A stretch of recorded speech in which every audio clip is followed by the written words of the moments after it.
Buenas tardes a todos y todas.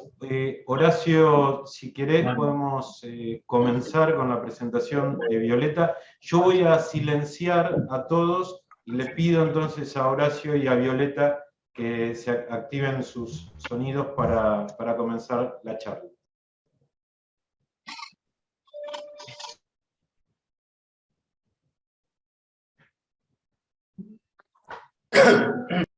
Bueno, ahora sí, oficialmente buenas tardes a todos y todas, bienvenidos.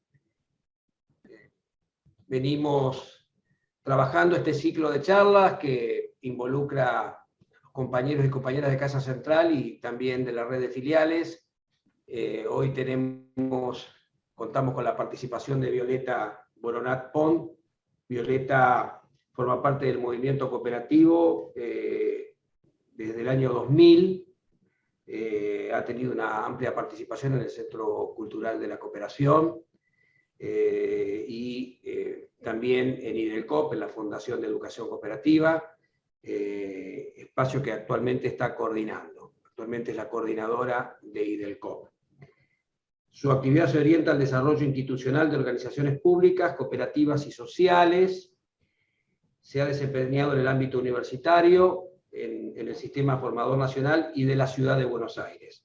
Es magíster en Administración Pública, licenciada y profesora en Ciencias de la Educación y continúa su formación de posgrado en cuestiones de género en relación a las prácticas políticas activistas. Forma parte del espacio de género de la red universitaria de Economía Social y Solidaria.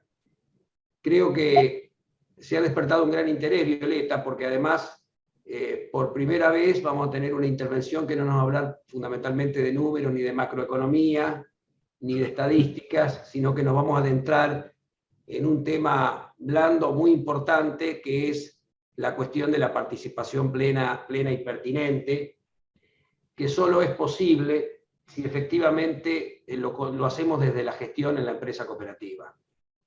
La conciencia cooperativa participativa, solidaria, con compromiso social, también surge participando en la gestión. Entonces nos permite al conjunto de los integrantes de la organización volcar sus conocimientos y recibir conocimiento de sus pares y en general de la empresa cooperativa. La participación activa en la gestión concreta se debe dar en cada ámbito de trabajo.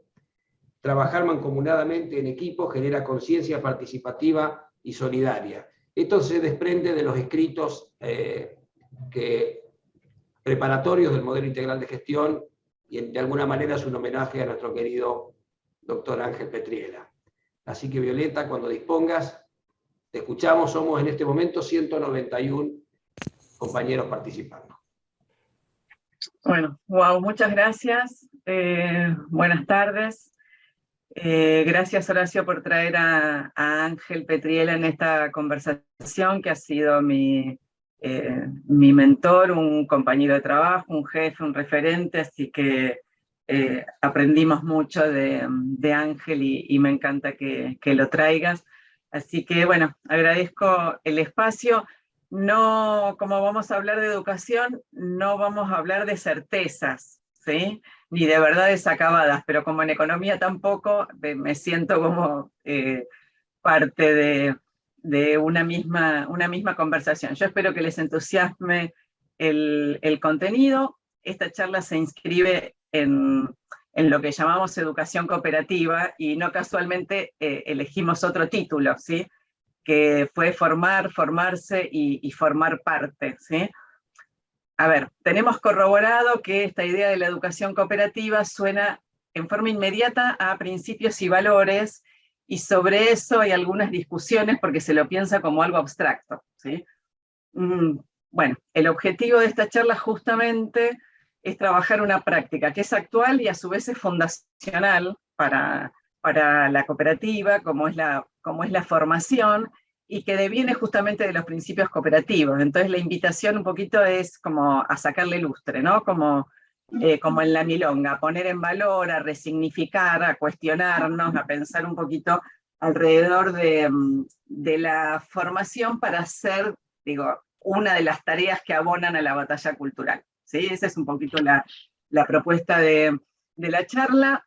Quiero hacer un par de aclaraciones metodológicas, ya introduciéndome un poco en contenido, pero vamos a hablar en primera persona del plural, porque lo que yo voy a traer también forma parte de un aprendizaje colectivo. Bueno, lo mencionamos a Ángel y a otros tantos compañeros y compañeras que también enriquecen la presentación que yo ahora puedo sintetizar. También es un colectivo que es heterogéneo, que es diverso, entonces yo digo, hago la apelación, nos invito a pensar en primera persona, desde cada uno, cada una, su escritorio, su equipo, su comisión de asociados, el espacio de pertenencia, pero también sabiendo que formamos parte de un colectivo mayor, que es la Casa Central, que son las filiales. Esperen que tengo acá anotada, que tengo anotado 276 filiales, capaz que se me escapó alguna de último momento, digamos, ¿no? Y también teniendo en cuenta que nosotros irradiamos en cada territorio, en cada barrio, en cada localidad, mucho más allá del propio espacio, como pocas instituciones en el país lo hacen hoy en día, ¿no? Entonces, como tener esa referencia más amplia. La otra aclaración metodológica que quiero hacer es que, obviamente, esta es una charla, yo preparé un guión, espero, como decía, que les entusiasme, ahora les voy a anticipar cómo nos vamos a organizar, pero también entre ustedes hay al menos dos tipos de saberes, ¿no? Como vamos a hablar de educación, uno es el saber de haber sido o ser estudiantes y de haber sido ser docentes. Todos pasamos por el sistema educativo, más o menos cantidad de años, así que algo sobre esta práctica podemos decir. A su vez hay otros saberes de algunos compañeros y compañeras que veo, y bueno, de gente que incluso con la que he trabajado y que quiero y que agradezco que estén, que tienen como un estudio sistemático alrededor de esta cuestión. Así que bienvenidas las intervenciones que quieran ir haciendo. Somos muchos, así que mejor que las vayan haciendo en el chat y después las iremos recogiendo, ¿sí? Y por último, antes como de arrancar, también quisiera hacer una invitación a poner en juego lo que sabemos y lo que no sabemos, ¿sí? Nuestras propias ignorancias. Hay un autor que para mí se me hace referencia cuando pienso en esto de los no saberes, que se llama Edgar Morin, que habla de la ignorancia resignificada, de la ignorancia reconocida. Dice que es cualitativamente diferente a la ignorancia ignorante de sí misma. Entonces, bueno, una invitación a poner en juego lo que no sabemos, incluso de un tema del cual todos podemos hablar, porque no estamos hablando de física cuántica, así que todos podemos decir algo respecto de la educación. Ojalá que de acá, de esta charla, de este rato, se lleven algo que hasta ahora no hayan tenido en juego en sus propios saberes. Y en eso yo también me inscribo con mis propias ignorancias, ¿no? Particularmente acerca del banco. Hace años que trabajo en este movimiento, que me involucro, me siento parte.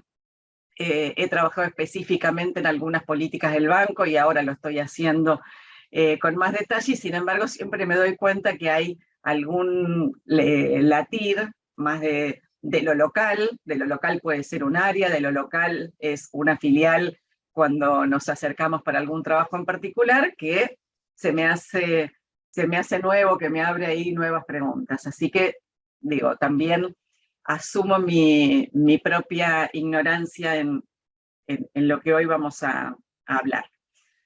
Dicho esto, les cuento cómo estructuré la charla. Primero nos vamos a ubicar alrededor de tres conceptos que tienen que ver con la educación, con la capacitación y con la formación. Esta última, la formación, en clave del grupo cooperativo. Después me voy a detener más en detalle en lo que es la formación institucional o la formación en la dimensión institucional. Y por último, me voy a referir a algunos aportes pedagógicos que considero útiles para todas las personas que de alguna u otra manera participamos de procesos de formación, sea en forma más sistemática o en forma más espontánea. Y digo útiles a propósito, aunque el término utilidad en estos temas de los que yo hablo está un poquito devaluado, ¿no? Pero justamente, nada, lo hago con la intención de pensar en clave de herramientas, de que estas sean herramientas para el trabajo. Para esta primera parte, nada, voy a hablar. Después vamos a hacer una presentación con un Power. Tengo un par de ejemplos para mostrarles, así que ojalá que nos dé tiempo para compartirlo, si no queda para otro momento. ¿Les parece? Estamos ahí, no sé, Horacio o algunos de los que están, háganme una señita si les parece que estamos bien. Sí, adelante, Violeta. ¿Sí? Bueno. Luego pasaremos a las preguntas por chat y hacia el final podrás mostrar los Power. Adelante. Ahí va. Bueno, entonces, a ver, vamos a hablar de educación, vamos a hablar de capacitación, de formación. Son palabras que a todos nos resuenan, que a veces se utilizan como sinónimos. No todas denotan lo mismo, pero seguramente también cuando decimos estos conceptos se nos arman algunas ideas donde ese concepto hay que adjetivarlo, ¿sí? Entonces, digo, podemos hablar de formación profesional, de capacitación en empresas, de capacitación laboral, de educación de adultos, de educación emancipadora, de las pedagogías de la cooperación y la solidaridad, de la didáctica de una disciplina, de la educación popular, de las pedagogías críticas. Digo, ustedes mismos podrían seguir con algunas nociones que andan circulándolo. ¿Por qué lo traigo? Porque esta idea de adjetivar quiere decir que en algún momento necesitamos o hacer un recorte o hacer una distinción de aquello que está instalado en el sentido común, ¿sí? Para poner el ejemplo más contundente, o por lo menos para mí, Paulo Freire hablaba de una educación bancaria, con perdón de la palabra en este contexto en el que estamos, esa educación que concebía al alumno como alguien vacío. Alguno tendrá la imagen, esa especie de caricatura de una persona con la cabeza hueca, donde alguien le iba metiendo conocimientos y herramientas, y él justamente a esa educación bancaria lo ponía en disputa con la idea de una educación liberadora.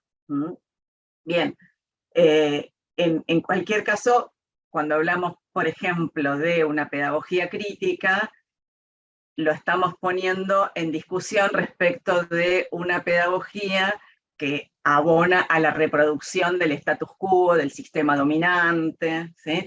Es decir, no todo es lo mismo, que esa sería como una primera idea que me gustaría dejar sentada. Aún así hay elementos en común en estos conceptos, porque en todo caso se trata siempre de algún tipo de proceso de transmisión. El más genérico, vinculado a la educación, al concepto de educación, es ese proceso de transmisión de una generación a otra, ¿sí? Esa es la acepción más clásica. En estos procesos de transmisión siempre hay algún tipo de ejercicio de la influencia de unos sobre otros, ¿sí? Siempre queremos influenciar. También hablamos, de procesos de enseñar y de procesos de aprender. Y los digo como procesos separados. De formarse, de adquirir conocimientos, de adquirir saberes, y ahí la noción de saber se empieza a enriquecer, que no es solo un saber de los más tradicionales, ¿sí? De saber conceptos, sino de saber hacer, de saber moverse en una situación. Entonces se habla de adquirir competencias, de tener capacidades. Alrededor de estos conceptos, o mejor dicho, de estas ideas, giran los conceptos de los que estamos hablando, ¿sí? En el caso de la educación, como concepto más amplio, estos procesos de transmisión, quiero hacer una referencia que la tengo anotada aquí. que es de Pablo Imen, que es un referente que ustedes también conocen y que seguramente han leído o han escuchado en otras charlas. Pablo refiere a la educación como un campo de disputa, no es que solo él lo hace, sino que él lo trae a cuento, ¿sí? Pero un espacio de disputa que es de carácter dinámico, que es cambiante, que es una esfera que se imbrinca con otras, que tiene que ver con la esfera política, con la esfera económica. Digo, sabemos que la educación no está por fuera de esos otros entramados, y ahí, digo, se despliegan unas luchas respecto de el para qué, del cómo la educación se despliega, ¿sí? Ahora, estos procesos de transmisión, aún como campo de lucha, en las sociedades modernas donde más se desarrollan es en los sistemas educativos, ¿sí? Y los sistemas educativos que se generan, digo, después de la revolución industrial, digamos, y en el advenimiento del capitalismo, lo que generan es un dispositivo que es la escuela. Y la escuela realmente ha sido un dispositivo muy efectivo. Muy efectivo porque es la forma en que las sociedades han encontrado para transmitir en forma masiva unos saberes, unos conocimientos, unas capacidades, tanto en lo político como en lo económico, ¿sí? Pero masiva a grandes masas de la población. ¿Y por qué digo que es un dispositivo muy poderoso? ¿Sí? Bueno, primero porque subsiste desde fines del siglo XVIII hasta hoy. Podemos reconocer en Occidente una escuela con mínimas variantes, ¿sí? Podemos reconocer una escuela cómo funciona, y eso deja marcas en cada uno de nosotros, ¿sí? La escuela hace que naturalicemos algunas formas de aprender y algunas formas de enseñar que luego se trasladan a otros contextos. En la escuela, si quieren algo, digamos, de lo más naturalizado que tenemos, es la gradualidad. Un supuesto instalado, ¿sí? Que dice que para cada edad cronológica corresponde adquirir algunos aprendizajes. El eje de este supuesto tiene que ver con la economía de la educación, que es la forma de organizar a grandes masas de la población por edades. Bueno, esta idea no se cuestiona. ¿Por qué no se cuestiona? Pues es mucho más caro hacer otro tipo de esquemas. Así como esto, a nosotros, digo, como adultos, se nos imprimen unas formas de aprender y de enseñar que suceden en la escuela, ¿no? Y que se organizan, y se organizan ahí, y se llevan a otros contextos, incluidas los espacios de capacitación. Entonces, me corro un poquito de la noción de educación para ir a la noción de capacitación. Fundamentalmente, cuando hablamos de capacitación, y por el espacio en el que estamos, vamos a hablar de la capacitación laboral, ¿sí? Esa connotación de lo laboral y de lo profesional está unida al concepto de capacitación y ligada a una transferencia de lo aprendido a otros contextos, al contexto de trabajo, ¿sí? Esa es si se quiere, la diferencia fundamental alrededor de un contexto y en relación a unos roles o unas competencias profesionales. ¿Cómo ha devenido la capacitación a lo largo del tiempo? En la antigüedad, la capacitación para el trabajo era en el propio trabajo. Luego, en la Edad Media, lo hemos visto, va a la idea del artesanado, de los talleres, ahí donde los aprendices iban generando un proceso que los iba haciendo también adultos en clave de trabajo. El aula aparece en la Revolución Industrial, el mismo aula que el de la escuela, pero llevada a la situación de trabajo. Lo que sucede es que en la medida en que avanza la producción en serie, la capacitación también empieza a tener unos desafíos en clave de masividad. y de una masividad que se va, corriendo del aula para acercarse al trabajo, que se va enlazando con la aparición de la computadora y luego con la digitalización de los procesos de formación. Entonces, lo que nos empieza a aparecer, además de unos desafíos de capacitación, es un mercado de la capacitación. Un mercado que va dando lugar a lo que muchos compañeros y compañeras que están aquí conocen como los enlatados, ¿sí? Para poder formar a un gerente, para poder formar en Excel o para formar en la comunicación institucional, ¿sí? Y ese mercado de la capacitación va a ver, se va moviendo entre esa producción en serie masiva a través de enlatados y la capacitación más personalizada, que algunos llaman in-company, el diseño a medida. Esas son algunas de las discusiones en el devenir de la capacitación. Pero lo cierto es que hay dos cuestiones que han influenciado y todavía hoy influencian este mundo de la capacitación laboral. Una tiene que ver con lo que mencionaba antes, que es con el formato escolar. Este formato escuela y estas formas de enseñar y de aprender que la escuela nos acuña, ¿sí? Y nos impregnan, se trasladan a los procesos de capacitación.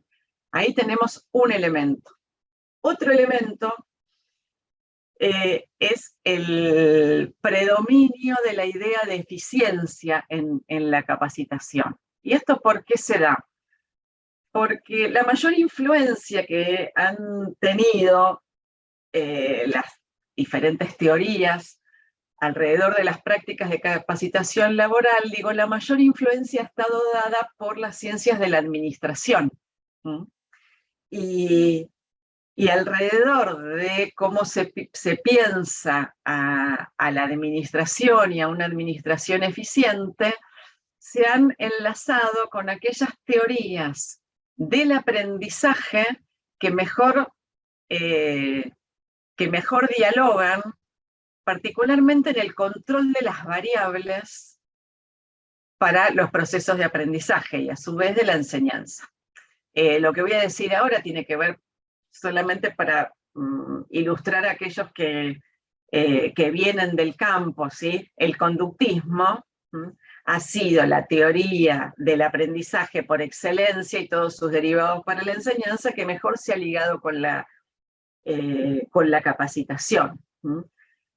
Por el contrario, más lentamente ha habido otro tipo de aportes teóricos que se ocupan de los procesos cognitivos, internos más complejos, más difíciles de medir, como son las teorías constructivistas, o que han puesto una mirada crítica alrededor de el modo en que se encara la capacitación, los contextos en que se produce, ¿sí? La trama de relaciones laborales en los que se ejerce, que empiezan a proponer metodologías colaborativas, de construcción colectiva de saberes, y en estos caminos es que nosotros nos encontramos, ¿sí? No somos los únicos ni las únicas que estamos en esta línea, ¿sí? Y está bueno que no seamos los únicos, porque eso quiere decir que también podemos aprender y referenciarnos de otros. A mí me gustaría compartir algunos elementos en los cuales dialogamos con otros movimientos y con otras corrientes para después poder ir a algunas particularidades que tenemos dentro del banco y dentro del movimiento cooperativo del que formamos parte. Voy a tomar a un referente de lo que es capacitación empresarial y laboral local, ¿sí? Argentina, que es Ernesto Gore, para ver algunas ideas de estas que digo podemos compartir. Él dice, Definimos a la capacitación como un proceso planificado, donde hay adquisición de nuevos conocimientos que son susceptibles de ser transferidos a rutinas de trabajo. Marco esta idea de susceptibles de. Digo, a unas rutinas de trabajo con la intención de modificarlas o de mejorarlas, y no solo para resolver problemas, sino a veces también para poder cuestionar los criterios a partir de los cuales resolvemos los problemas que tenemos en el trabajo.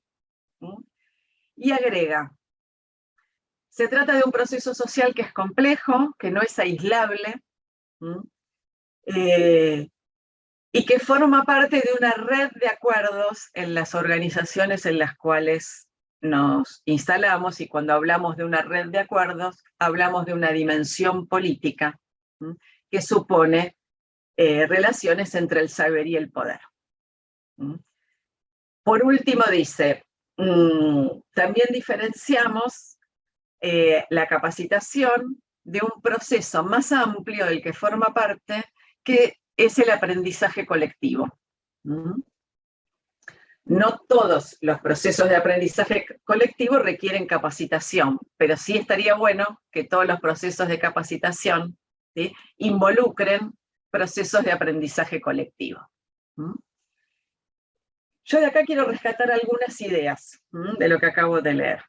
Por un lado, la noción de transferencia, de lo que se aprende a unos espacios que no son donde se lo utiliza, que no son necesariamente los mismos. Por otro lado, la idea de resolver problemas. En tercer lugar, la idea de la capacitación en el marco de una red de acuerdos que excede a la capacitación. Y por último, la idea de aprendizaje colectivo. Me quedo con estas 4 imágenes que luego vamos a ir retomando, ¿sí? Espero que el encadenamiento se pueda ir viendo, ¿sí? Porque me gustaría pasar a la noción de formación. Vieron, hablamos de educación, hablamos de capacitación, y ahora quisiera que hablemos de formación. Ya se imaginarán que es un concepto muy amplio, ¿sí? Yo lo voy a restringir a cómo lo concebimos desde nuestros espacios. También me gustaría hablar de algunas cuestiones que son generales y otras que no son propias, ¿sí? En lo general, los procesos de formación, por supuesto, son procesos educativos, ¿sí? Pueden ser de capacitación o más amplios. Nosotros lo concebimos como un proceso de carácter político, que incluye procesos formativos en lo técnico. Cuando digo en lo técnico me refiero a los procesos primarios, sustantivos de la organización, ¿sí? Y también involucra procesos de la vida institucional. Si hablamos de formación, supone unas prácticas que tienen una lógica propia, la de los contextos de formación, ¿sí? Y que pretende incidir en otras prácticas, que son las laborales y las institucionales.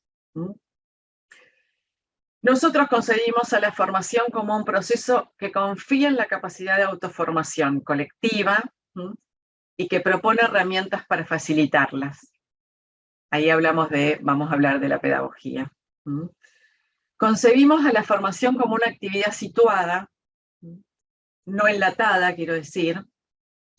A veces el enlatado es práctico cuando los temas son muy específicos, y bienvenido sea, no es que estamos en contra de lo enlatado o de lo más sistematizado, pero sí poder, aún en esos casos, ¿sí?, situarla en los contextos específicos en los cuales anclan esos procesos.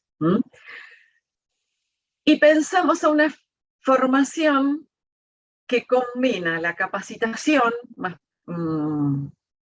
propiamente dicha, o más, digo, en sentido más estricto, ¿sí?, lo que conocemos como capacitación, con el acompañamiento, con la asistencia técnica en un contexto determinado.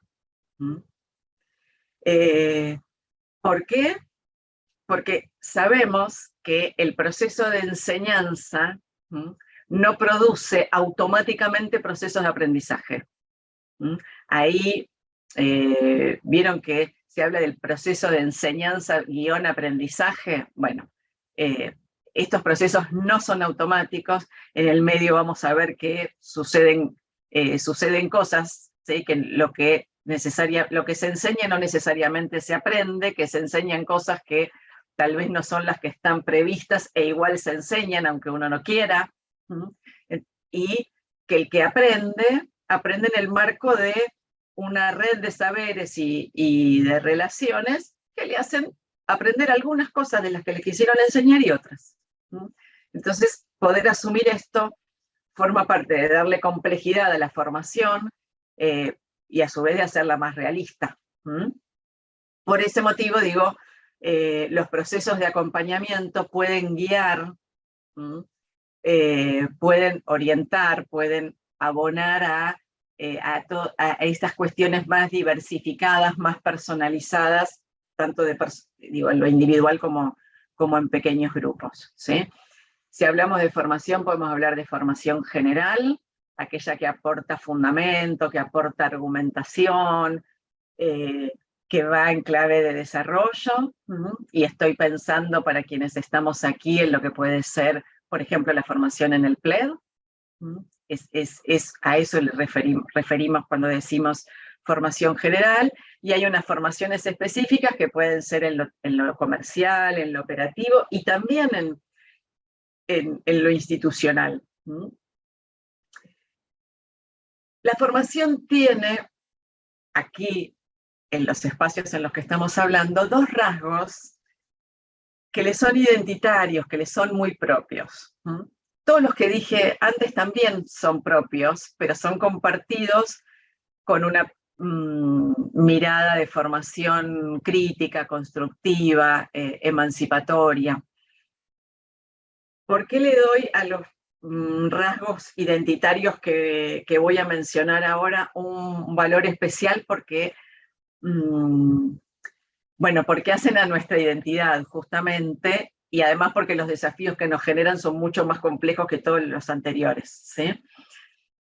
Por un lado, que nosotros inscribimos la formación en un contexto específico, que no es abstracto, que esta organización no es abstracta.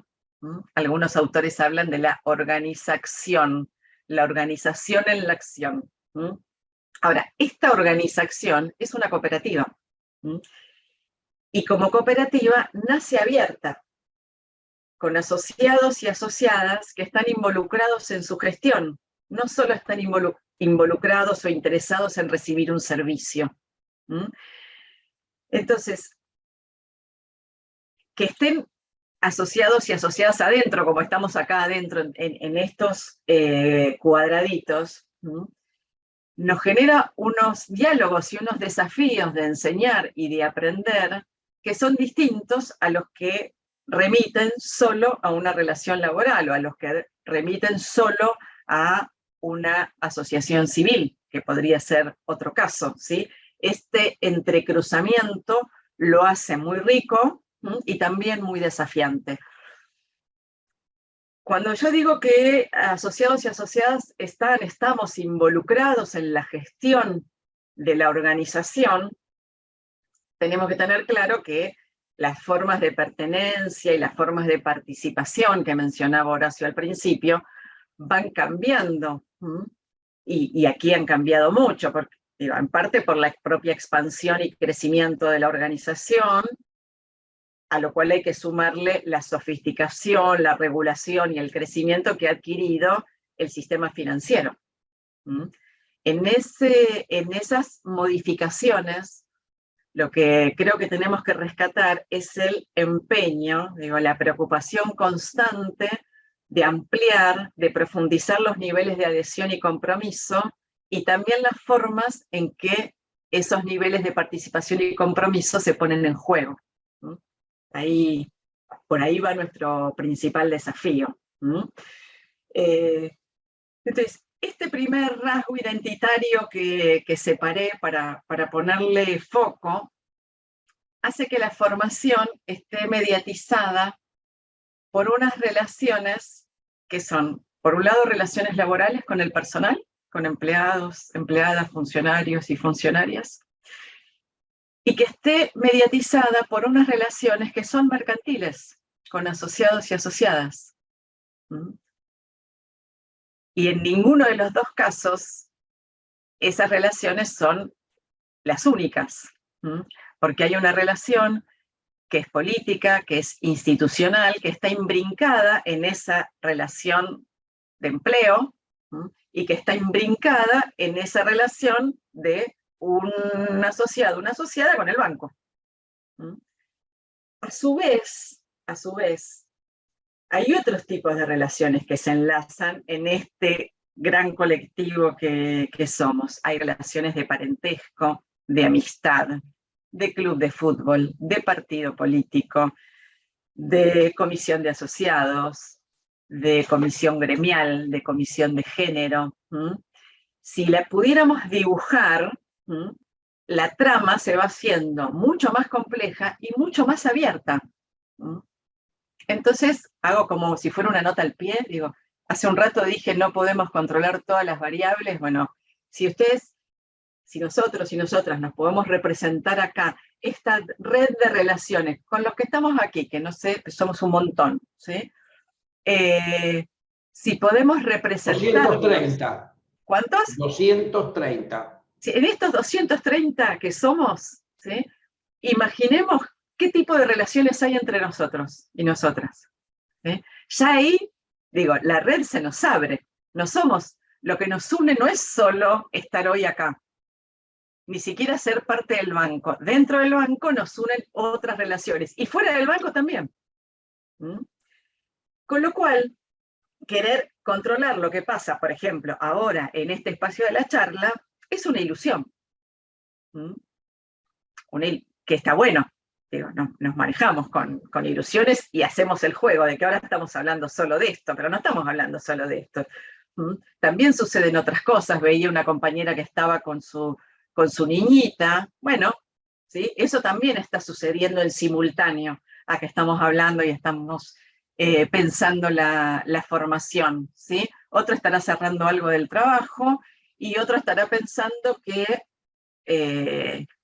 de aquí se une con algunos de Independiente, por ejemplo, digo, referenciando alguna charla que tuvimos al principio de este Zoom. Sí, sé que el fútbol es un tema importante para muchas personas, incluso en mi familia, entonces siempre hay algo de esas complicidades, ¿sí? Pero quiero decir, estamos hablando de unas relaciones sociales que son muchas y que son complejas, y que a su vez, en tanto relaciones sociales, son relaciones políticas. Entonces, cuando hay relaciones políticas, como las hay en todas las relaciones sociales, estamos hablando de relaciones de poder, de asimetrías, de conflicto como algo inherente. Nosotros tomamos al conflicto como algo que sucede, no lo pensamos como una disfuncionalidad, aunque a veces, digo, obviamente es disruptivo, pero no necesariamente disfuncional. Tomar el conflicto como parte de nuestro trabajo da trabajo.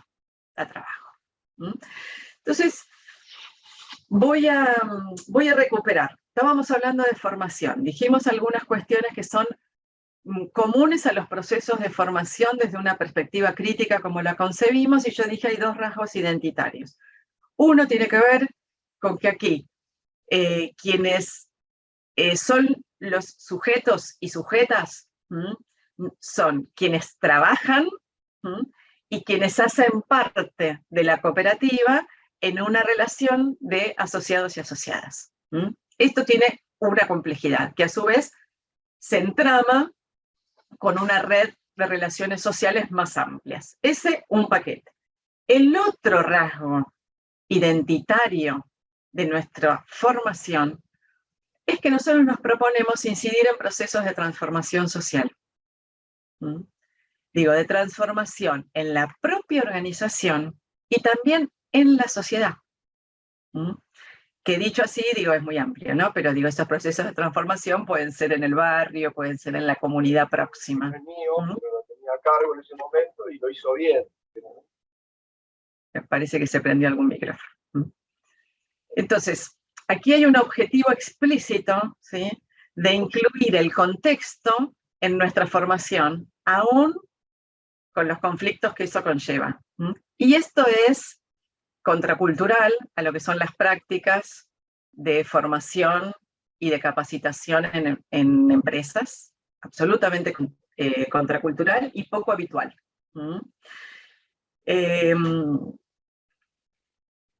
Con estos 3 ejes que fuimos tomando, espero que nos den marco para poner en relieve el sentido que nosotros le damos a la formación en la dimensión institucional. Cuando hablamos en estos términos nos estamos refiriendo al trabajo alrededor de aquello que nos da identidad, a nuestros modos de trabajo, a las formas de relacionarnos, a los fundamentos de nuestras prácticas, a eso de los valores y principios, a la historia que explica cómo devenimos en estos que somos. Y, a ver, esto abarca una variedad de temas que habitualmente los trabajamos en clave de contenidos de la formación.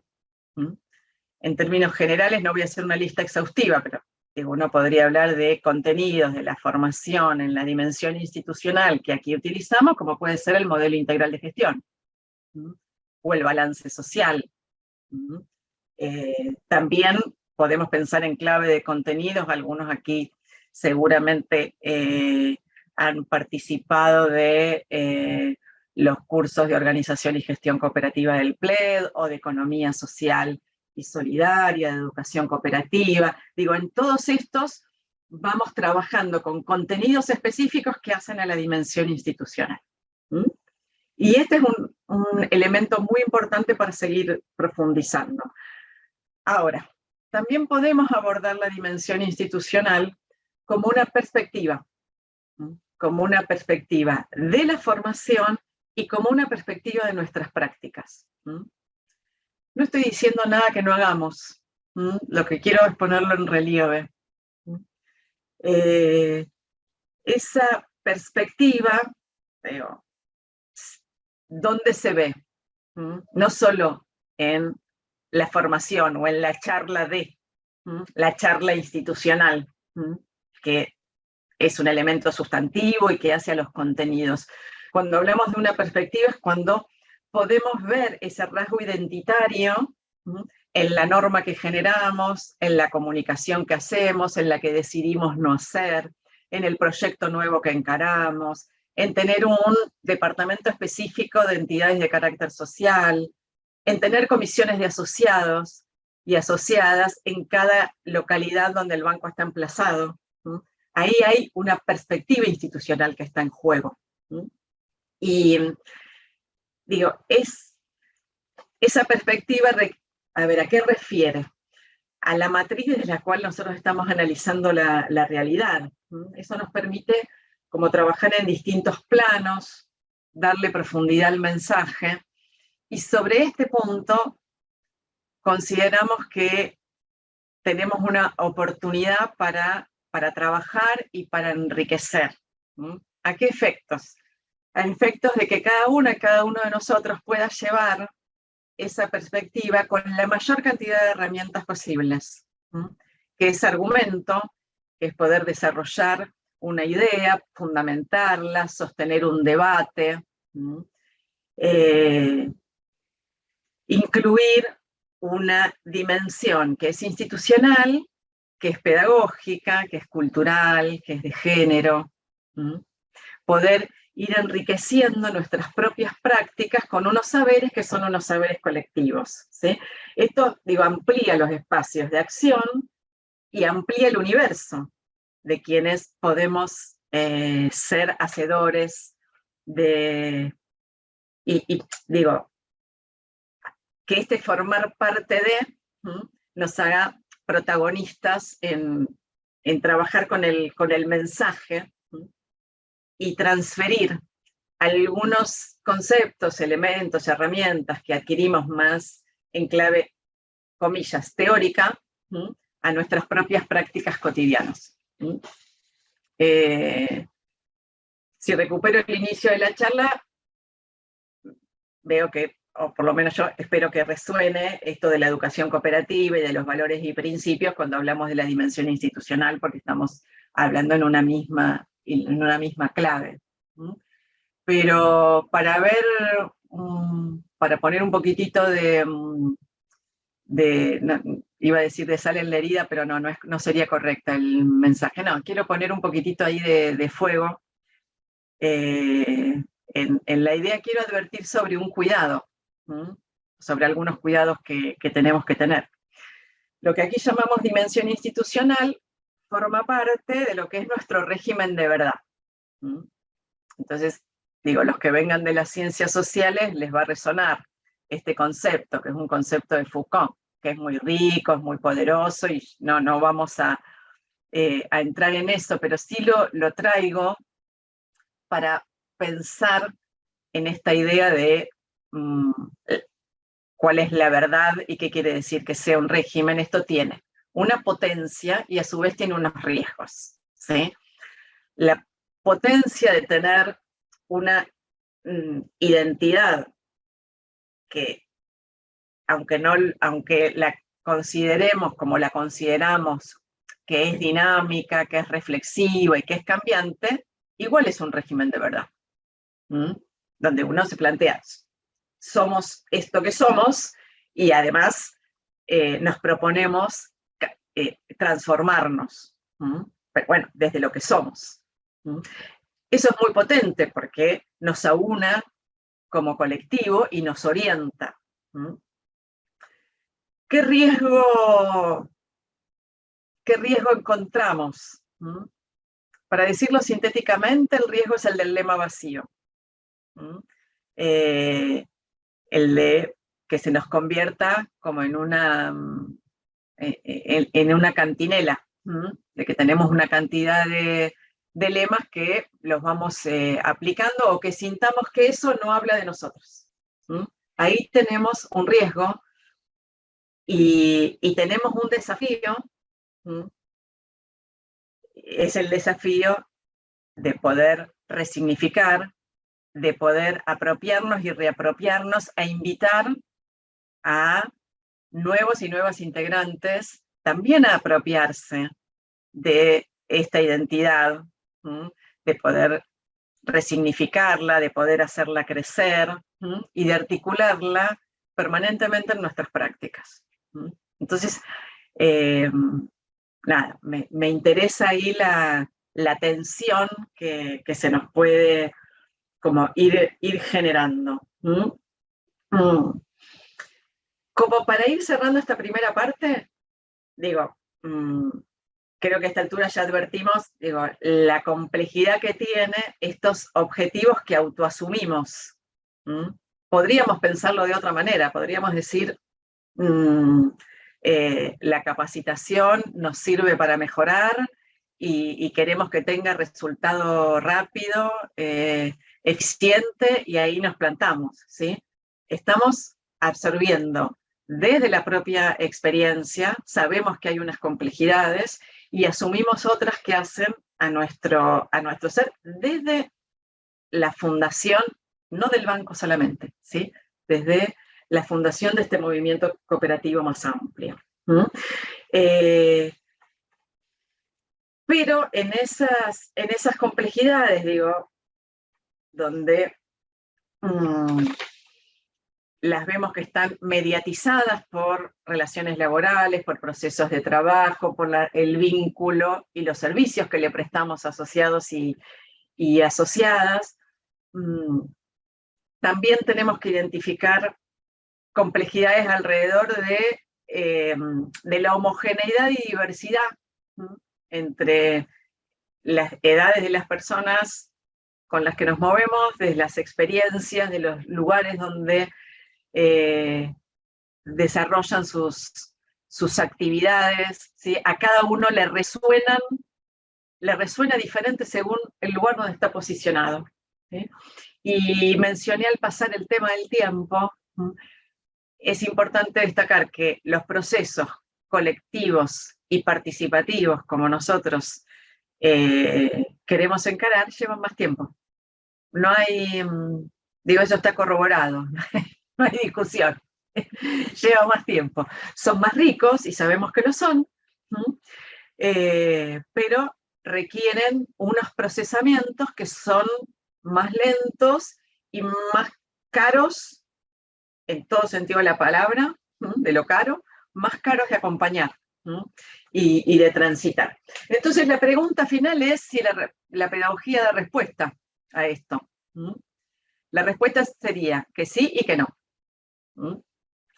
No da, digo, no da respuesta en qué clave. La pedagogía es muy seductora porque suena, primero porque está del lado del bien, ¿no? Se supone que queremos procurar el cambio, entonces ahí pensamos ya automáticamente que la pedagogía da respuesta, no resuelve.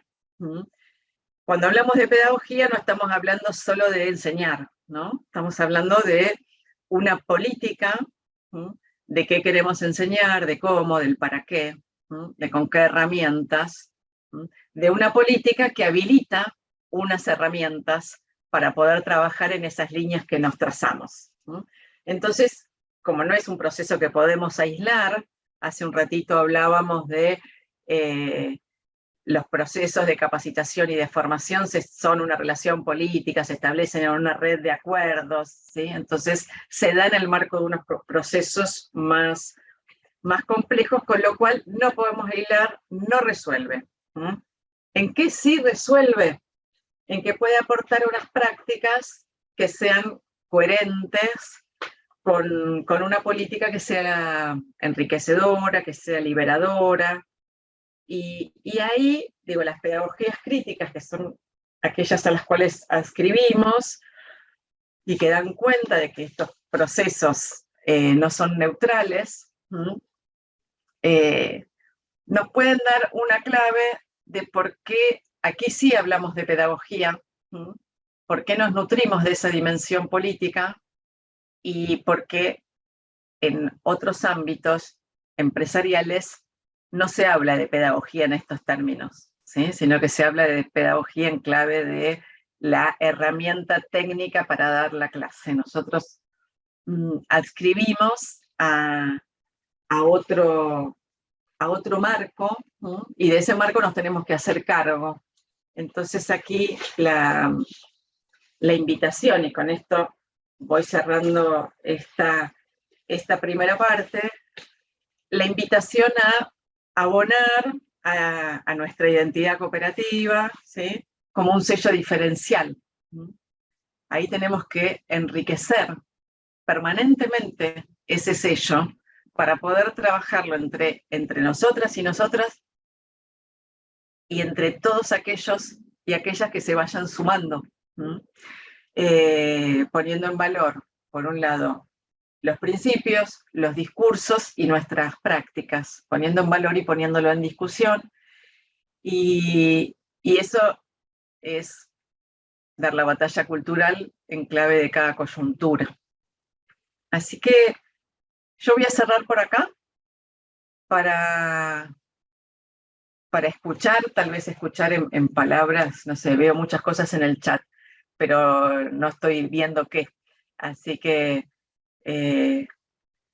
para escuchar alguna resonancia, y después, si da tiempo, les compartimos un pequeño material.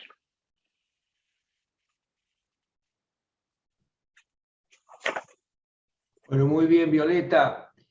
Te comento que en el chat, en primer lugar, hay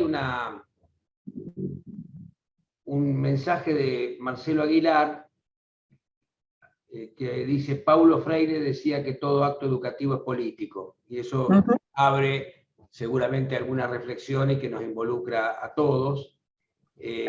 También Pedro Odazo dice: yo vengo del año 1979, cuando nos obligan a que las cajas de crédito a ser bancos, y nacemos los bancos cooperativos, y ya desde ese momento fuimos apoyados por lo que hoy le decimos comisión de asociados, y que en aquel momento le decíamos consejeros, porque eran aquellas personas que eran quienes nos acercaban a los nuevos socios, y qué importante eran esas personas que brindaban una enseñanza del cooperativismo y que nos daban una gran relación de pertenencia. Quería aportarte aportar a todos que este tema de la complejidad que tenemos en la construcción institucional, en nuestro caso del movimiento cooperativo, también deviene de algo que es una gran diferencia con respecto a otros tipos de organizaciones. Para nosotros la participación es un fin, en otras organizaciones es un medio.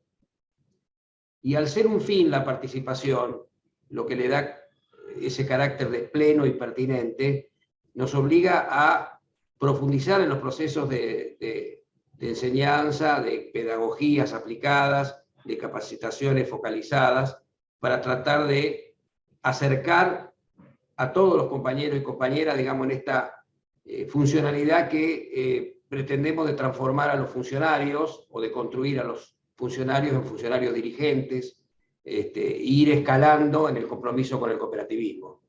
Me gustaría si vos tenés una reflexión al respecto mientras estamos esperando otros aportes.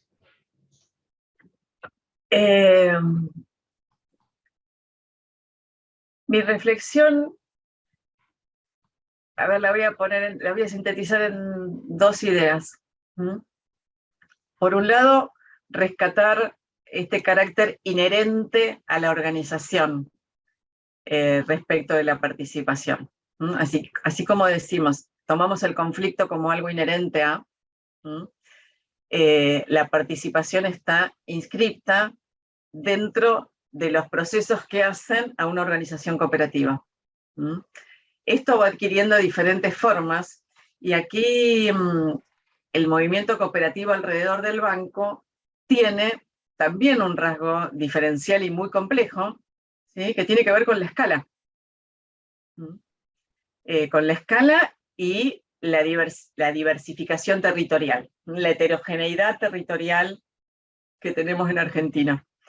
Entonces, ahí hay un proceso de aprendizaje a lo largo de los años enorme. El compañero mencionaba la idea de los consejeros, digamos, cómo surge el concepto de consejero en las cajas de crédito, ¿sí? Este aprendizaje de cómo ir encontrando nuevas formas de participación. El dispositivo de las comisiones de asociados y asociadas ha sido muy potente para sostener unos modos de participación en la cooperativa. Ahí, la segunda reflexión que tengo es que permanentemente necesitamos enriquecer y encontrar nuevas formas de involucramiento y de participación, con los desafíos que nos ha generado la pandemia, con los desafíos que nos genera la digitalización, con los desafíos que nos genera nuestro vínculo hoy con las instituciones, y con la diversidad de instituciones con las que nos encontramos en los territorios. Creo que ahí tenemos un desafío bien interesante por delante para los próximos años. Resignificar las prácticas participativas que tenemos y encontrar nuevas formas para acercar con distintos niveles de participación y de involucramiento seguramente, pero para acercar cada vez a mayor cantidad de asociados y asociadas, en un tiempo en el cual algunas de las ideas fuerzas que son consignas de este movimiento también han sido apropiadas, vamos a decir así, o utilizadas, digo, nadie es dueño de nada en este sentido de los discursos, pero digo, han sido tomadas por otros espacios, sabemos que vaciadas de contenido, pero resultan tentadoras, pareciera que todo es lo mismo, ¿no? Yo empecé diciendo, bueno, no todo es lo mismo, eso hay que demostrarlo. Y para demostrarlo hay que entusiasmar. Entonces ahí creo que tenemos desafíos en clave de participación.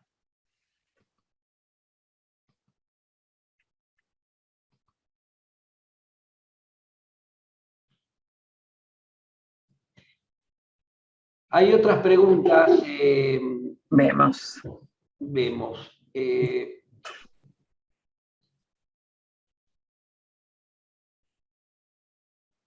Segundo.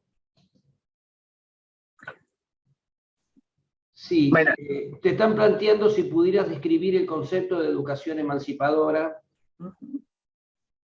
y luego hay una reflexión, si querés la juntamos. sí, leamos todas y vamos Bien. enlazando. Donde dice que la capacitación habría que abordarla como una empresa con método piramidal, transferir conocimiento con la esperanza de que ese conocimiento se multiplique geométricamente, con el único riesgo que alguien se frustre porque vea un lema vacío. Pero ese riesgo se diluye porque no deja de ser un espacio en disputa y de formación. Por eso es muy importante el acercamiento de la juventud al movimiento. Bueno, en eso estamos, pero te sumo una más de Gabriel Rodríguez que dice: cuando Violeta menciona que tenemos que abonar nuestra entidad cooperativa como sello diferencial, a mi entender está directamente enlazado con la coherencia de nuestro accionar diario. Las organizaciones como las personas no somos... Me corrieron la... las organizaciones como las personas no somos lo que decimos, sino lo que hacemos. Luego seguimos con las restantes, si querés ir reflexionando sobre estos puntos, y luego embrocamos las distintas. Bueno, vamos a arrancar por la idea del concepto de educación emancipadora. Para quienes quieran profundizarlo, pueden acercarse a los materiales de Pablo Imen, que trabaja en extenso este concepto y además lo recupera de los pensadores y pedagogos latinoamericanos de los cuales nos nutrimos en esta noción, ¿sí? Pero básicamente cuando hablamos de una educación emancipadora, pensamos en una política y en un hacer que tienda no a la reproducción de, sino a la construcción de un pensamiento libre y comprometido, tanto entre quienes enseñan como en quienes aprenden, para un modelo de sociedad, para poder construir un modelo de sociedad diferente al que hoy tenemos, ¿sí? Basado en clave de justicia social, de participación y digo, de emancipación de nuestros propios haceres. Me gustaría ir a las otras Sí, cómo no, ¿querés que las lea? cuestiones. Ahí Luis Echeverría dice: pero ¿cuál es el camino para acercar a la juventud en estos tiempos de redes sociales e individualismo y falta de fe en las instituciones? Por otra parte, y ligado a esto, Ricardo Soto dice: yendo a la transferencia y la posibilidad de influir sobre otros, pregunto a Violeta, ¿cómo ve la evolución de los mecanismos de comunicación? Veo una sociedad que, para ejemplificar, se queda en el copete, información corta y predigeridad. Cuesta mucho que presten atención durante mucho tiempo. ¿Cómo se llega a esas personas? A ver, ¿por dónde arrancamos? Por supuesto que me voy a referir un poquito a lo que plantea Miguel. Por supuesto que en los procesos de formación que encaramos, siempre tenemos la intención de influir en otros y de multiplicar. No necesariamente siempre es piramidal, a veces es más circular y adquiere otros formatos. Esto depende también del contenido y de las pretensiones que tengamos alrededor de ese contenido. Digo, ¿para qué lo hacemos? Hay, en una organización grande como esta, la idea de un autoaprendizaje colectivo en cascada es una herramienta que utilizamos, ¿sí? y que permite como ir procesando en cada nivel de la organización un mismo contenido, una misma idea y demás. No es la única forma para otros contenidos, para otros propósitos, digo, algunos esquemas más circulares y en pequeño grupo, que no necesariamente sean en cascada y con grupos mezclados, también pueden ser herramientas que nos hagan llegar a donde queremos, ¿sí? ahí después hablemos del lema vacío con algo que tengo para compartirles, ¿sí? Alrededor de la juventud y de los problemas de estos tiempos, que aquí están muy bien expresados en esta imagen de leer el copete. Yo quiero traer, por un lado, una autocrítica, autorreconocimiento. No es algo que le pasa solo a la juventud, lo del copete, o lo de la digitalización, o lo de tener el telefonito, ¿sí? Y estar scrolleando en el micrófono.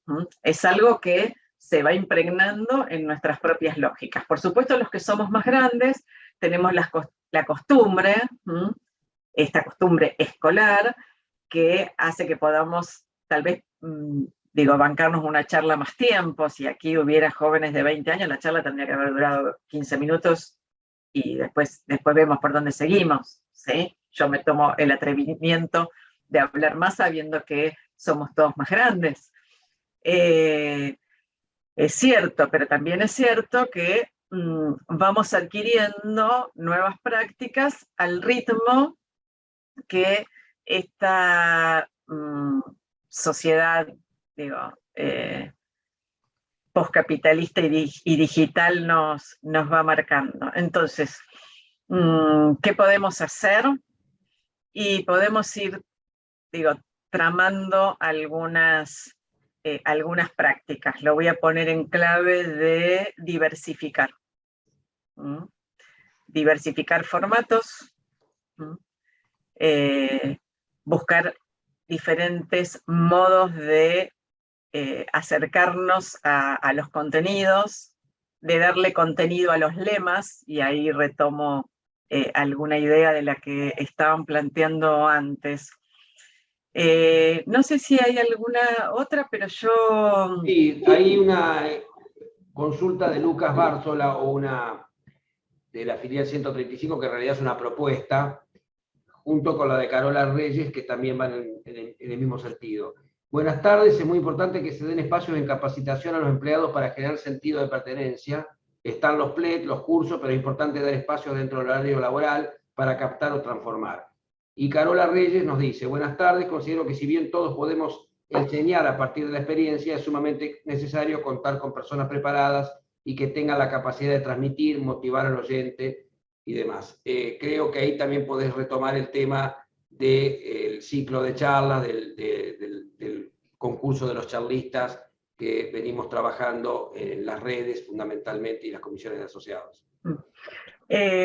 Claramente tenemos que diferenciar lo que son procesos sistemáticos de formación, de lo que son procesos más espontáneos y ligados a otro tipo de estrategias, como puede ser la sensibilización, como puede ser la comunicación, como puede ser la difusión, que cada una de ellas tienen sus propias lógicas. Entonces, nosotros tenemos o la revista Punto Nos o la revista Acción, que pueden ser herramientas pedagógicas bien interesantes para trabajar, si las tomo como herramientas y de eso hago una propuesta de enseñanza, ¿sí? Si no, son una herramienta para la difusión. ¿Puedo aprender algo de ellas? Sí, pero no estamos hablando de un proceso sistemático, ¿sí? Otro ejemplo, Horacio mencionaba este programa de charlas que ha tomado hace unos años el desafío de incluir a dirigentes, dirigentas, funcionarios y funcionarias a compartir sus saberes con otros, y hoy estamos como redoblando la apuesta, redoblando el desafío para trabajar en aportes pedagógicos para esos compañeros y compañeras, para enriquecer lo que aquí está planteando Carola, ¿sí? La posibilidad de transmitir, de motivar, de generar nuevos contenidos. Creo que por ahí tenemos que seguir trabajando, en eso estamos, ¿sí? Yo, si me permiten, les quiero compartir dos cositas. Una, porque aquí hemos hablado bastante de los lemas, ¿sí? Y nosotros tenemos muchos lemas, por suerte, ¿no? Los lemas son esa consigna sintética que permite captar una idea y que perdure en el tiempo, que se transmita a muchas personas.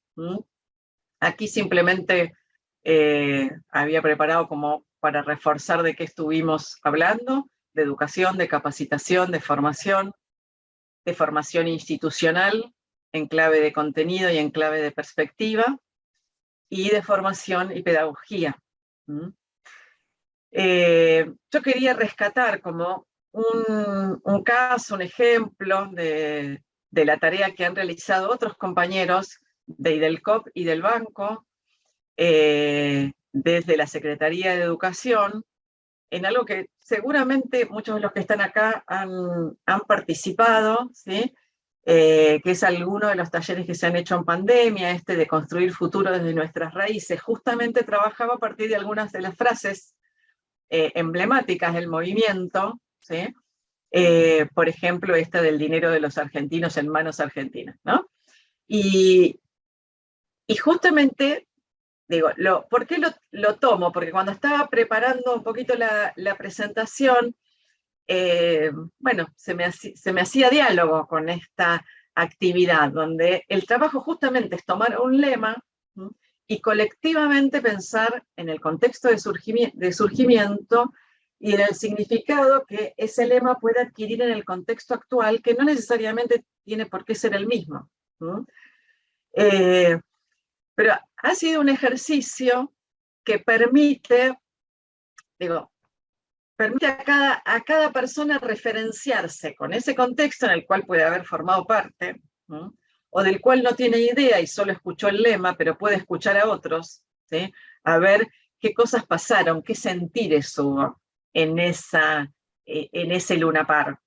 No es lo mismo que la frase vacío o el título de un libro, ¿sí?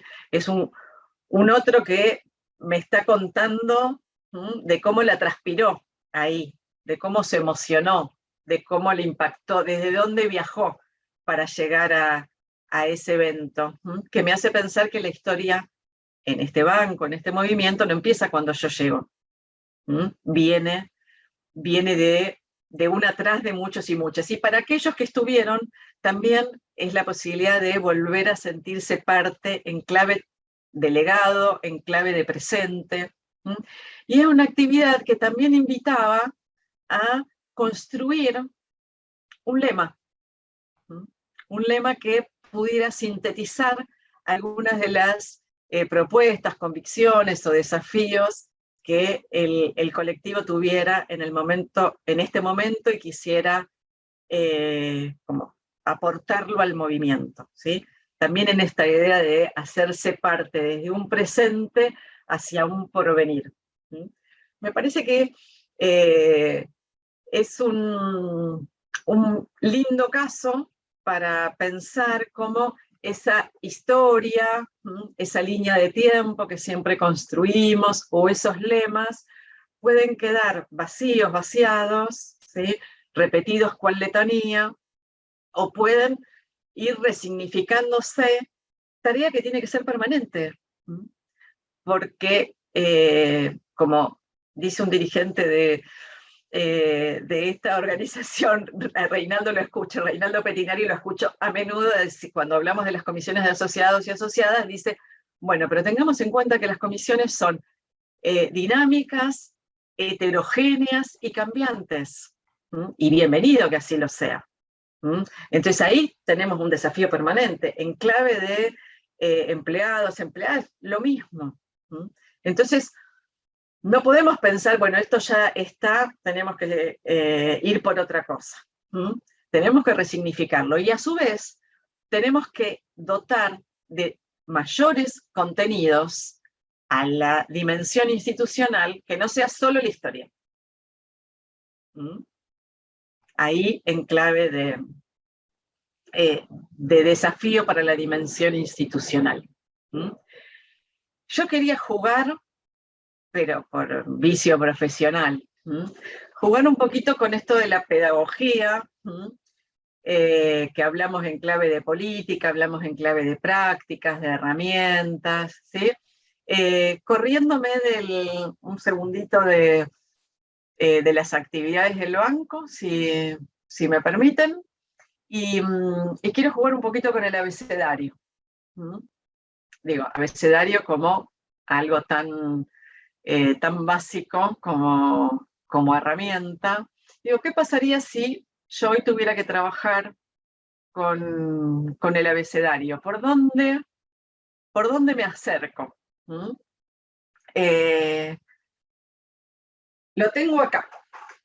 Los que son más grandes, capaz que hasta lo usaron. O sus padres, sus madres lo habrán usado, ¿sí?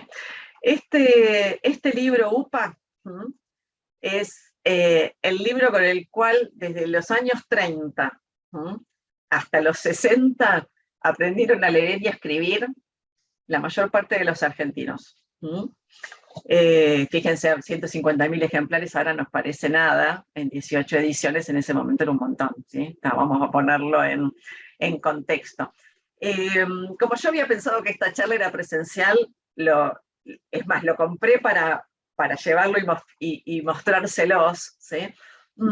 Pero seleccioné acá alguna filmina para ver cómo se enseñaba, no cómo se enseñaba a leer, que era el método silábico, no importa, pero sí que había en este libro, que no era solo enseñar a leer y escribir, porque en la enseñanza siempre tenemos otros objetivos además del explícito, ¿sí? Entonces, voy acá. No sé si se llega a ver, pero en alguna de las páginas de este libro se habla de los meses, y los meses se refieren con efemérides, y la efeméride de octubre es el 12, que se festeja América Española, el Día de la Raza, consagrado a rememorar la grandeza de la madre patria y a fortalecer la unión de todas las naciones que son sus hijas. El mes de diciembre se celebra la cristiandad en todo el mundo, el grandioso acontecimiento de la Natividad de Jesucristo. También en este libro, que nos enseñaba, recordemos, ¿no?, a leer, ¿sí?, y que trabaja con las diferentes letras del abecedario. Esperen que tengo que correr, acá está, Elena. Elena, esperen que la tengo acá. Elena es una niña muy bonita y muy querida. Elena lava, cocina, plancha, cose, barre, estudia, y todo lo hace con gusto y alegría.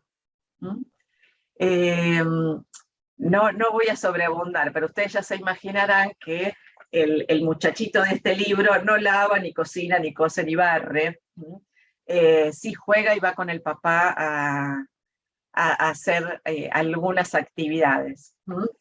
Digo, hay una pedagogía atrás de este libro, que no es solo el método silábico con el cual se aprendieron a leer y escribir generaciones y generaciones a lo largo de décadas.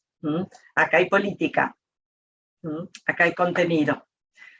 Sobre este mismo libro, un artista que se llama Luján Funes, una artista plástica, hizo una reversión del libro, y yo les voy a mostrar un par de imágenes nomás. Este es su libro, Niña Funes, que forma parte de una colección que se llama Niños Dóciles. Y por ejemplo, para cada una de las páginas arma algo, ¿sí? Y en esta que 1 más 1 más 2, 1 va sumando individualidades, ella trabaja con unos unos que son unas, ¿sí?, y donde hay un colectivo donde uno se suma. No estamos en la misma clave, estamos en otra clave, hablando de algo tan sencillo como los números del 1 al 10. Y este mismo ejercicio de ir reversionando y resignificando esas palabras que en su caso personal, y así me lo ha transmitido, la marcaron porque aprendió a leer con ese libro, en la S de sofá, ella borda un sofá que tiene, no se va a llegar a ver en la imagen probablemente, pero tiene una fisura tiene una fisura que tiene rojo sangre, y habla de silencio, no habla de sofá, habla de silencio, habla de Sara, saco, casa. Y así podríamos seguir. Otro libro que también trabaja con el abecedario, lo que hace es jugar no en el orden en que el abecedario fue construido, se llama Letras Sueltas, de Juan Lima, y ahí va armando pequeñitos poemas, pequeñas intervenciones alrededor de cada letra, ¿sí? Yo voy a tomar un par, ¿sí? No más. La A, que además de nacer en la edad de bronce, era el jeroglífico de la Aleph. Si le pones cabeza abajo aparece la imagen de un buey. Y rescato esto. Al principio las letras eran solo herramientas de trabajo. Sigue con otra, esta la elegí porque habla de un banco, pero la voy a dejar pasar porque estamos medio tarde. Pero si yo quisiera trabajar con las letras y con el abecedario, también podía entrarle por lo corporal, como este ejercicio donde las letras se construyen con el cuerpo. Y si hoy trabajara sobre el abecedario, a ver si lo logro. ¿Se escucha? Para que aprenda el abecedario ahí con el elegante que lo que... Sí, se escucha, ¿eh? Muy bien. Yo hoy no podría dejar de incluir a este muchachito elegante que nos hace el abecedario, porque si estuviera hablando con jóvenes, y probablemente alguno de ustedes también lo pensó, ¿sí? Hoy el abecedario, así como en otra época los días de la semana eran Gaby, Fafá, Miliki, hoy el abecedario tiene la cara de elegante. Entonces, digo, ¿cómo traigo eso? ¿Sí? Acá tengo otro abecedario, que es un borrador para un abecedario del desacato, que también trabaja sobre las palabras. Pero antes de eso, lo que quiero decir es que, quiero hacer alguna mención de por qué traje este ejercicio. Si estuviéramos presencial, podríamos hacer el juego de cómo lo ven ustedes, ¿sí? Por un lado, hablar del abecedario como una caja de herramientas, como dice Juan Lima en su poema, y decir que nosotros en el movimiento cooperativo también tenemos una caja de herramientas muy potente para poner a jugar. Seguro que para renovar, para aceitar, para traer a la luz algunas herramientas que están olvidadas y para seguir resignificando. Lo segundo que quiero decir es que no todo es lo mismo, porque si yo tomara a elegante y tomara UPA, tendría que poder decir algunas cosas, ¿sí? Las herramientas no son ingenuas.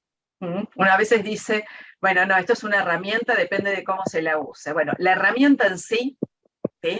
Ese dispositivo, no son ingenuas, forman parte de una política, uno las puede reversionar, pero tenemos que estar atentos y atentas a las herramientas que utilizamos, ¿sí? Entonces, vale el contenido. Vale el contenido y la resignificación que hagamos de ese contenido. Insisto, tenemos una caja de herramientas muy potente dentro del movimiento, ¿sí? Y sin duda tenemos que darle una atención particular a las modalidades, a los formatos, a los dispositivos, poner un ojo pedagógico, unos ojos creativos. Lo pedagógico incluye también lo comunicacional, incluye lo digital, que hoy se nos hace muy desafiante, ¿sí? Y también voy a despuntar el vicio. Quería mostrar con este ejercicio del abecedario que podemos incorporar una perspectiva de género, aunque en otros momentos de nuestra historia eso no estuviera presente, y sin necesidad de dar una clase de feminismo, ¿no? Digo, entre qué autores y autoras elegimos, qué contenido damos. Entonces, yo, y con esto sí voy a cerrar, en este borrador para un abecedario del desacato, elegí dos de las palabras, una es ensayar y la otra es unir. No lo voy a leer todo para no hacerla larga, pero sí elijo algunos párrafos del ensayar, que es ensayar para ensanchar nuestras posibilidades, para ampliar nuestros movimientos, para practicar nuestros oficios y destrezas. Ensayar a puro error, a puro desparpajo, a puro deambular, como un antídoto contra la inmovilidad mortífera de lo que se entrega a la permanencia y se rehúsa al cambio, como el remedio frente a la monotonía.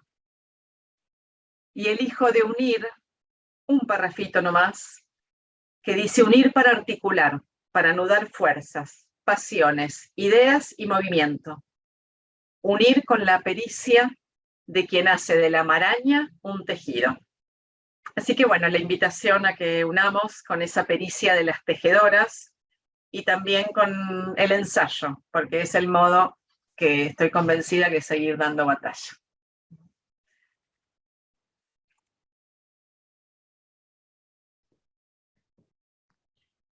Todo tuyo, Horacio.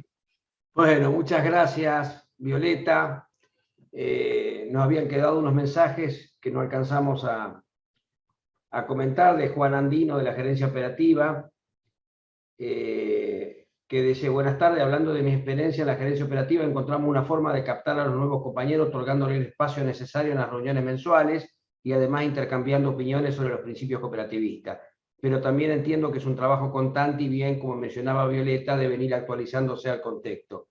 Este tema de la incorporación de los jóvenes e inclusive la perspectiva de género es una temática que estamos incorporando en nuestra revista del banco, en la .nos, y cada vez está cobrando mayor trascendencia. Solamente para saludarlos, dejar este mensaje de que esto que decía de que la participación en nuestra organización es un fin y no un medio, se presenta de esta forma, de que está en el horizonte, que siempre hay que ir a buscarla, por lo tanto es nuestra utopía permanente, ¿no? Como decía Galeano, nuestra búsqueda permanente de que la participación sea plena y pertinente, sea de todos y de todas en nuestra organización y poder seguir fortaleciendo nuestra entidad cooperativa. Así que muchas gracias a todos y todas, y especialmente a Violeta por este momento tan enriquecedor, y seguramente todos y cada uno contarán con toda esta experiencia y se nutrirán de esta charla para poder desarrollar en cada una de sus actividades una mejor forma de encontrar los caminos de la integración y de la aplicación del modelo integral de gestión. Así que buenas tardes. Agradecida, muchas gracias. Buenas tardes a todos. Muchas gracias. Chao, hasta luego. Gracias. Gracias a todos. Gracias. Buenas noches. Adiós. Muchas gracias. Muchas gracias. Chao. Gracias.